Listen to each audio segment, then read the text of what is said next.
No ano de 1912, Curitiba tinha apenas 50 mil habitantes. Foi nesta época que Vitor Ferreira do Amaral e Nílio Cairo fundaram a Universidade do Paraná como uma instituição particular. A primeira sede foi em um prédio alugado na rua Comendador Araújo, perto do centro. Para o estado do Paraná era muito importante ter um ensino superior para formar profissionais de lideranças. É isso que explicou em uma antiga entrevista o historiador Rui Wachovics. E aí aparece a figura do Vitor Ferreira do Amaral. Ele fez um levantamento.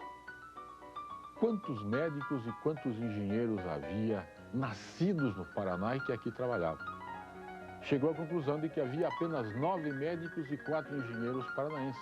O resto era tudo gente de fora, que não era capaz de lutar, de se entusiasmar para defender o Paraná.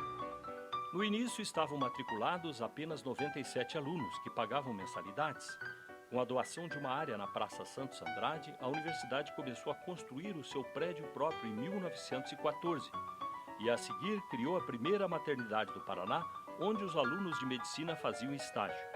Com as seguidas crises da economia brasileira, universidades de outros estados fecharam as portas. E com isso, muitos estudantes de fora passaram a procurar Curitiba.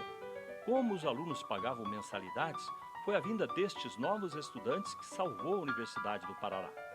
Mas uma lei determinou que só cidades com mais de 100 mil habitantes poderiam ter universidades, o que excluía Curitiba. O governo federal queria acabar com a criação de universidades particulares para controlar o ensino superior. Com isso, a Universidade do Paraná teve que ser desmembrada em faculdades, mas seguiu funcionando e manteve a mesma direção administrativa. E é considerada a mais antiga do Brasil porque foi a única que sempre continuou aberta em meio a todas as crises brasileiras. E a Universidade do Paraná é a mais antiga universidade do Brasil.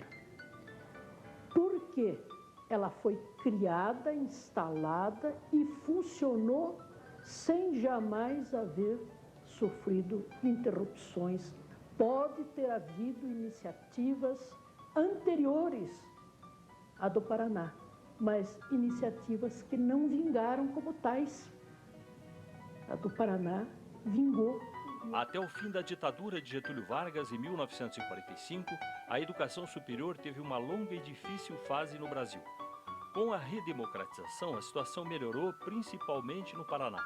O professor da Universidade Brasil Pinheiro Machado foi indicado como interventor para governar o estado e ajudou a ampliar a universidade com recursos e com a doação de áreas.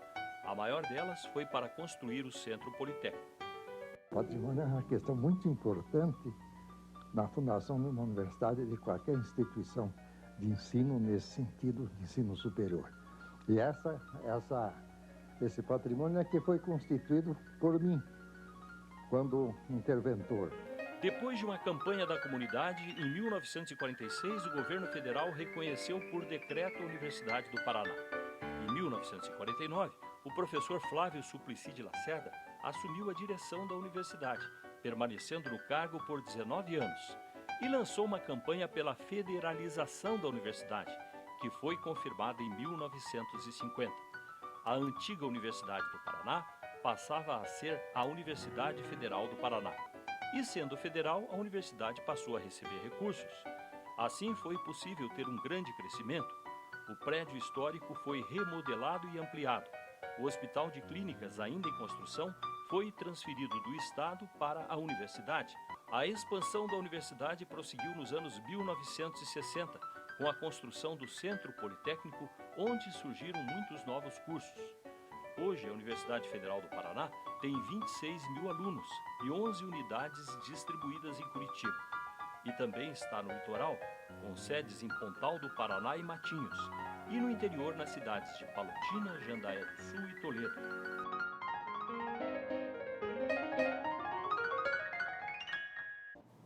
Vitor Ferreira do Amaral foi um educador de grande visão.